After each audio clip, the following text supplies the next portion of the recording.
Yang saya hormati Ustadz Rajun Wagola, SPD, selaku pembina serta pengajar dari Tadrib Ceramah. Yang saya hormati pula Ustadz Hendri Susilo, SPD, selaku musyrif serta pembina Pondok Pesantren Tahfidzul Quran Al-Amir. Dan yang tak lupa pula saya banggakan dan saya cintai teman-teman seperjuangan Angkatan 5. Marilah kita senang. Marilah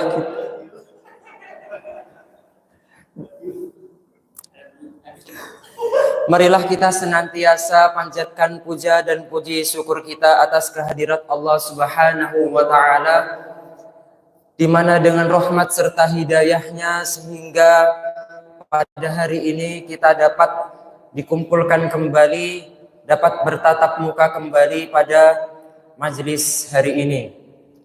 Dengan rahmat serta hidayahnya pula sehingga kita dapat menjalankan segala aktivitas kita pada hari ini, dan dengan rahmat serta hidayahnya pula kita dapat melaksanakan segala aktivitas dengan keadaan sehat walafiat.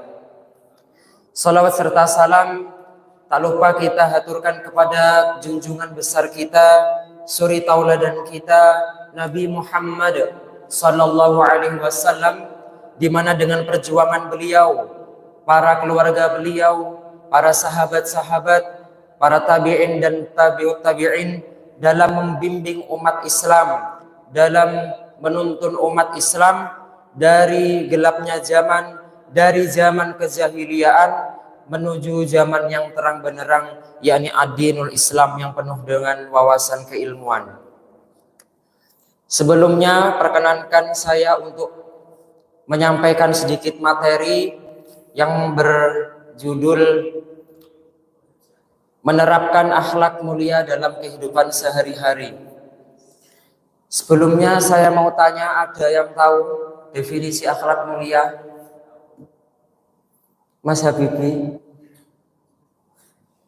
Di dalam bahasa Arab disebutkan akhlak dengan khulukun, yang artinya adalah suri tauladan, suatu budi pekerti, tingkah laku ataupun kebiasaan.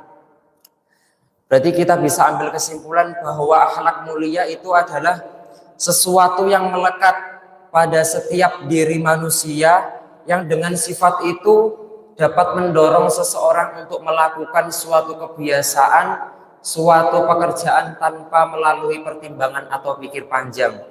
Jadi semisal jika seseorang itu melihat suatu keburukan, jika sifat yang melekat pada diri seseorang itu adalah sesuatu sifat yang baik, maka tanpa pikir panjang ia akan melakukan suatu kebaikan. Tapi jika sifat yang melekat pada diri seseorang itu merupakan sifat yang buruk, maka yang dilakukannya adalah acuh tak acuh. Dia membiarkannya karena sifat yang sudah tertanam, sudah melekat itu adalah sesuatu kebiasaan yang buruk. Abdullah bin Al-Mubarak mendefinisikan akhlak mulia itu adalah sesuatu yang menjauhi hal-hal yang diharamkan, lalu mencari sesuatu yang dihalalkan oleh Allah Subhanahu wa Ta'ala. Diriwayatkan dari Imam Ahmad bahwasanya Nabi SAW pernah bersabda, tidak ada sesuatu apapun yang lebih besar di dalam timbangan mizan dibandingkan dengan akhlak mulia. Kenapa akhlak mulia ini memiliki nilai yang sangat tinggi di akhirat kelak? Karena di dalam Islam sendiri akhlak mulia memiliki kedudukan yang tinggi.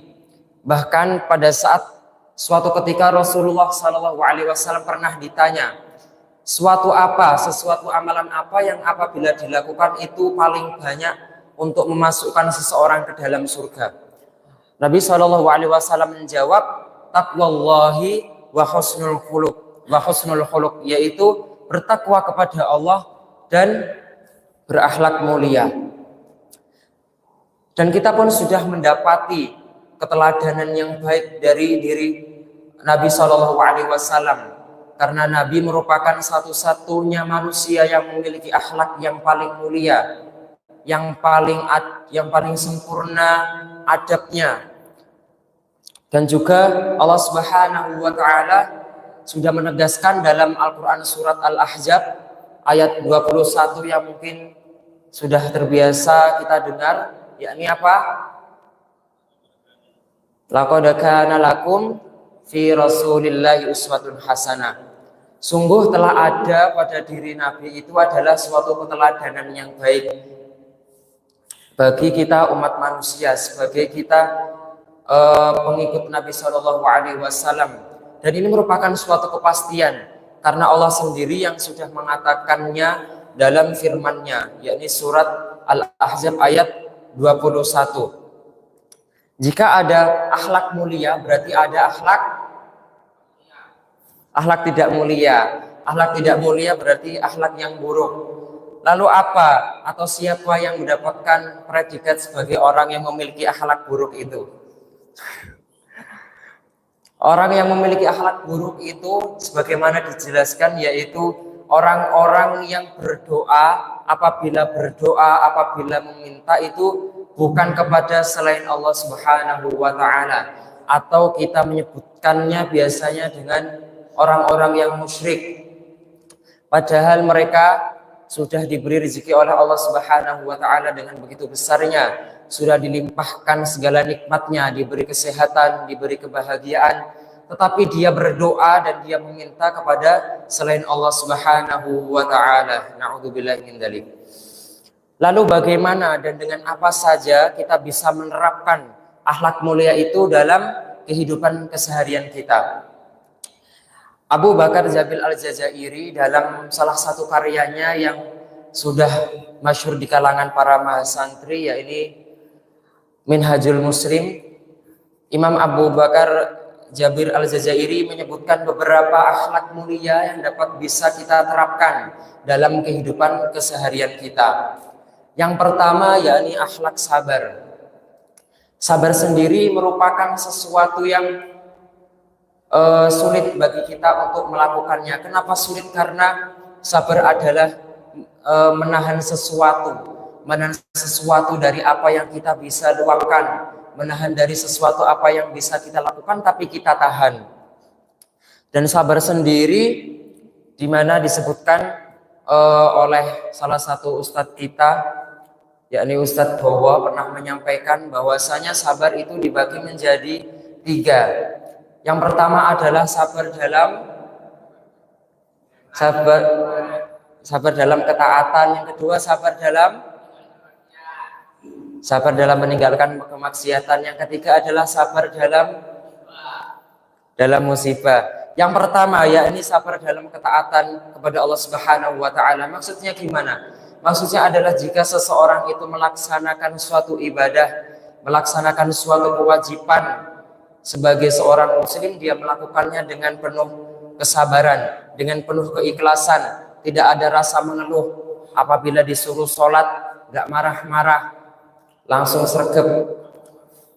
Lalu yang kedua yakni sabar dalam kemaksiatan, sebagaimana pula yang telah disebutkan oleh salah satu kiai kita, yakni Ustadz Juhal, pernah menyampaikan bahwasanya hawa nafsu itu seperti bayi. Apabila ia terus menyusu kepada ibunya tanpa disapi, ya sampai besar pun dia akan nyusu. Doyan. Makanya kemaksiatan itu membawa ke yang enak-enak. Makanya harus dilawan. Nah, bagaimana caranya? Harus dibiasakan. Kalau hawa nafsu itu muncul, ya jangan diladeni, ya harus dilawan supaya enggak kebiasaan.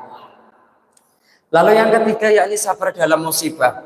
Allah Subhanahu wa taala berfirman dalam Al-Qur'an surat Al-Baqarah, "Wa basyiris shabirin alladzina idza asabathum musibah qalu inna lillahi wa inna ilaihi raji'un." Orang-orang yang sabar itu apabila ditimpa suatu musibah, ia mengatakan inna lillahi wa inna ilaihi raji'un. Sesungguhnya kita semua itu adalah milik Allah dan kembalinya pun akan ke Allah Subhanahu wa taala. Di mana ada suatu kisah yang diceritakan dari Imam Bukhari bahwasanya suatu ketika Rasulullah SAW itu menerima suatu utusan dari salah satu putrinya. Jadi putrinya mengirim suatu utusan untuk berbicara kepada Nabi bahwasanya Nabi disuruh kembali karena putranya yang sedang sakit itu hampir meninggal.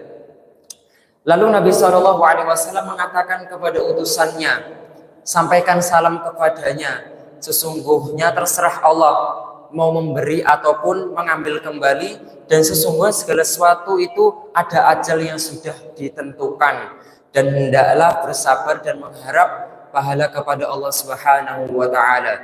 Dan ini merupakan sebagai contoh bagi kita semua betapa tabahnya diri Nabi SAW, betapa ikhlasnya pada saat beliau ditimpa suatu musibah namun dengan ikhlas dan mengharap keridhaan dari Allah Subhanahu wa taala. Lalu yang kedua, akhlak ataupun sifat yang dapat kita terapkan dalam kehidupan keseharian kita menurut Abu Bakar Jabir Al-Jazairi yang termaktub di dalam kitabnya ini adalah tawakal kepada Allah dan bersandar kepada diri sendiri. Allah Subhanahu wa taala berfirman dalam Al-Quran surat Al-Ma'idah ayat 23, wa'adallahi fatawakkalu in kuntum mu'minin, dan bertakwalah kepada Allah jika kamu seorang yang beriman. Jadi jika seorang itu beriman, sudah tentu ia bertawakal kepada Allah Subhanahu wa ta'ala. Apa arti tawakal itu sehingga seseorang itu dikatakan beriman apabila melakukan suatu amalan ini? Tawakal sendiri berarti menyandarkan segala sesuatu, segala urusannya itu hanya kepada Allah Subhanahu wa taala. Dan apabila jika seseorang itu sudah bertawakal, apakah tidak lagi berusaha? Jadi semisal kalau mau cepat khatam, apakah tidak mendorong dirinya untuk terus menghafal? Ya, jadi tentunya adalah jika seseorang ingin bersandar kepada Allah Subhanahu wa taala, harus didahului dengan yang namanya usaha. Jadi tawakal itu nomor 2, jadi yang usaha itu nomor 1.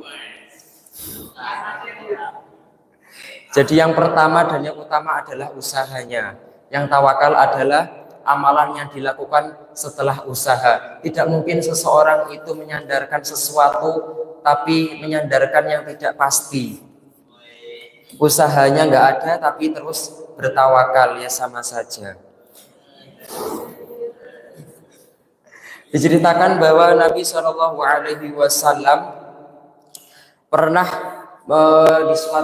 di rumah itu dikepung oleh musuhnya akan dibunuh. Pada saat itu Nabi SAW menunggu perintah dari Allah untuk hijrah ke Madinah. Jadi di rumahnya itu Nabi SAW dikepung oleh musuhnya, dan Nabi SAW ingin mengelabui musuhnya dengan menyuruh salah satu keponakannya, yaitu yang bernama Ali bin Abi Thalib, untuk tidur di ranjangnya sebagai bentuk kamuflase atau bentuk penyamaran untuk bisa lari dari rumahnya. Lalu waktu itu Nabi SAW berhasil untuk melarikan diri.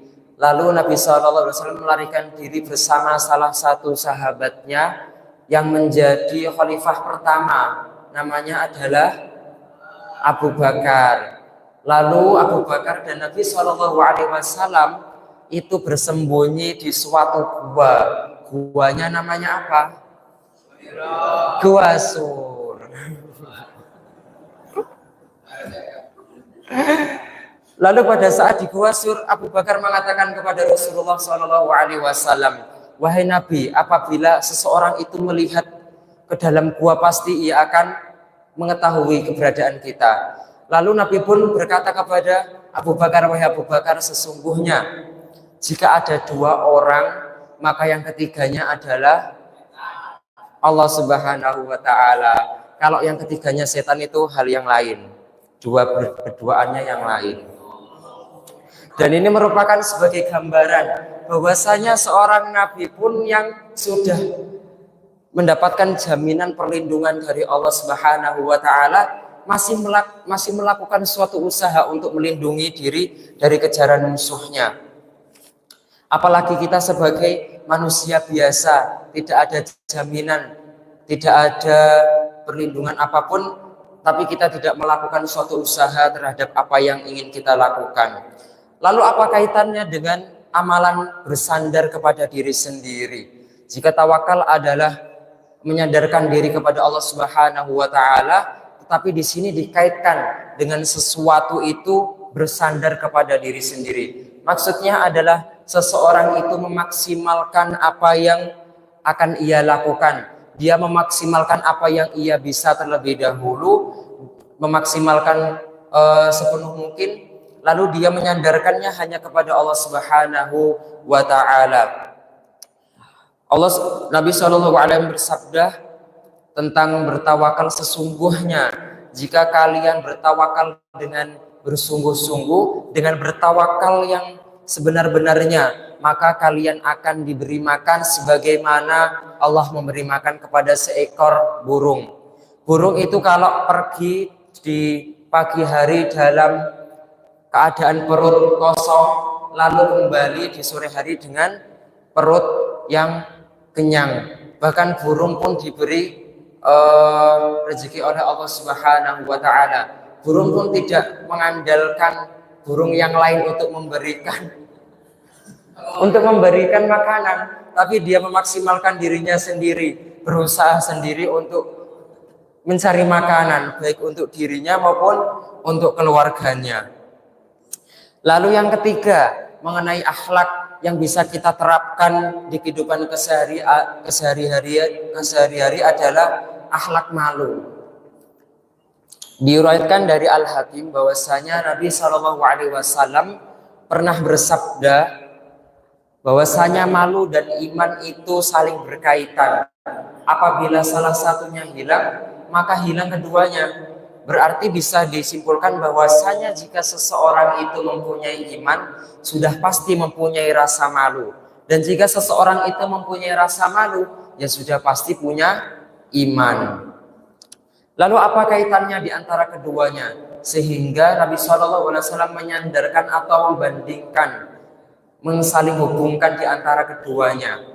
Jadi iman yang dimaksudkan Nabi SAW di sini adalah sebagai pendorong seseorang itu untuk melakukan ketaatan, untuk melakukan atau mencari yang halal dan menjauhi apa-apa yang diharamkan oleh Allah Subhanahu wa taala.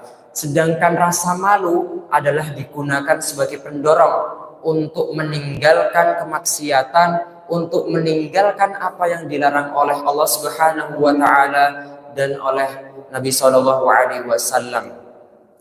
Jadi malu itu berhubungan dengan kebaikan dan tidak mendatangkan apapun kecuali kebaikan. Rasulullah SAW bersabda, malu tidak datang kecuali dengan kebaikan. Jadi kita bisa mengambil gambaran atau kita bisa mengintrospeksi diri kita, apakah rasa malu yang kita miliki ini merupakan rasa malu yang membawa kepada kebaikan atau malah rasa malu yang meninggalkan kepada kebaikan. Jika seseorang itu mungkin di antara kita sendiri ada jadwalnya imam, tapi kok ya isin-isin, ya berarti rasa malunya adalah meninggalkan kebaikan, karena kebaikannya itu adalah untuk dirinya sendiri.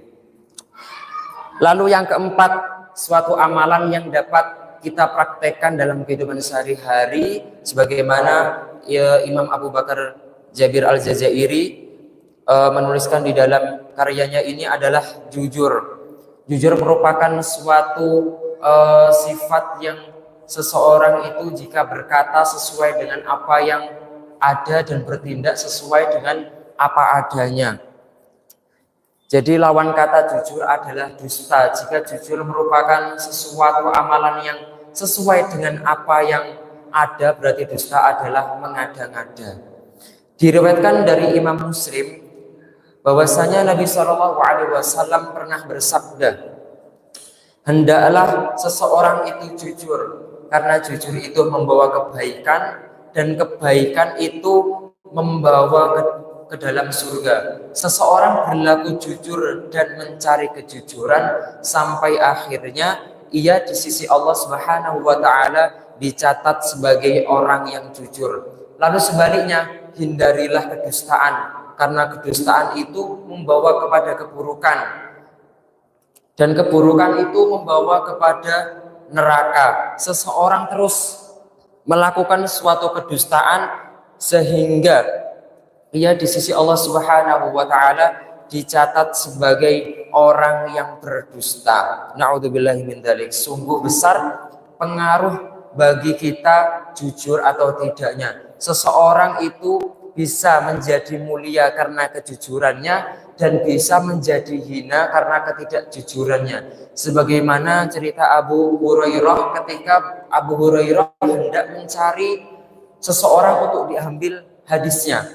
Lalu Imam Bukhari melihat kudanya orang yang ingin diambil hadisnya itu lari darinya. Lalu orangnya itu membujuk kudanya dengan memperlihatkan sorbannya seakan-akan ada beras ataupun gandum untuk membujuk kudanya. Lalu kudanya pun kembali. Pada saat Imam Bukhari bertanya kepadanya, apakah di sorbanmu ada beras? Lalu beliau mengatakan, tidak ada, aku hanya membujuk supaya kuda itu kembali. Lalu Imam Bukhari pun mengatakan, aku tidak akan mengambil suatu hadis pun dari orang berdusta meskipun kepada seekor binatang. Jadi sungguh besar kedudukan kejujuran itu, sungguh besar nilainya, sehingga kejujuran itu dapat mempengaruhi kita dari mulia ataupun hinanya. Lalu akhlak selanjutnya yang dapat kita terapkan dalam kehidupan sehari-hari, yakni akhlak mementingkan orang lain dan cinta dalam kebenaran. Disebutkan dalam hadis Arba'in bahwasanya dalam karya Imam An-Nawawi bahwasanya tidak sempurna iman salah seorang di antara kalian sehingga ia mencintai saudaranya seperti mencintai dirinya sendiri. Jadi sangat penting hubungan hablum minan nas bagi kita semua, karena seseorang itu tidak menjadi sempurna imannya karena tidak menyempurnakan hubungannya, menjalin hubungan kebaikan kepada sesama manusia.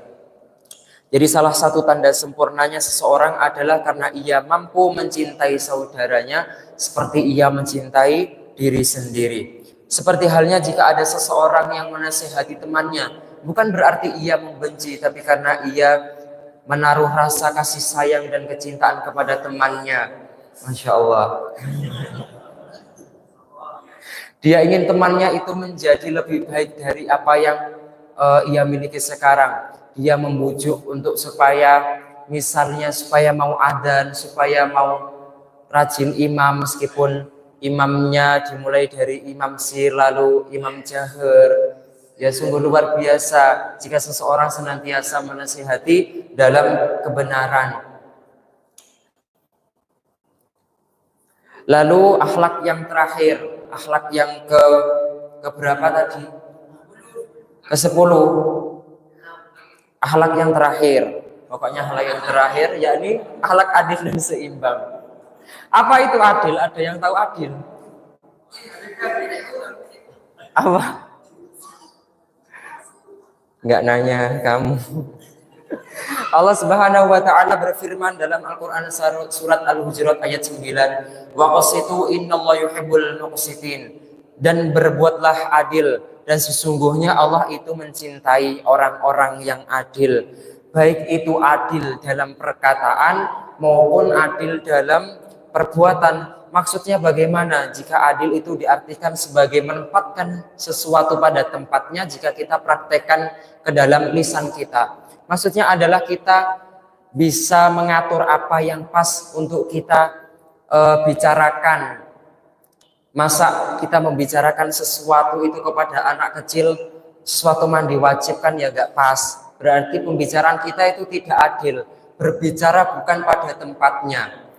Lalu selain dari bicara, yaitu dengan perilaku kita. Perilaku kita, jika kita ingin memiliki perilaku yang adil, ya berperilaku sesuai dengan apa yang kita miliki. Jangan kita tidak punya lalu kita menjadi orang yang berusaha untuk punya, gengsian padahal ya nggak punya. Naudzubillahi min dzalik.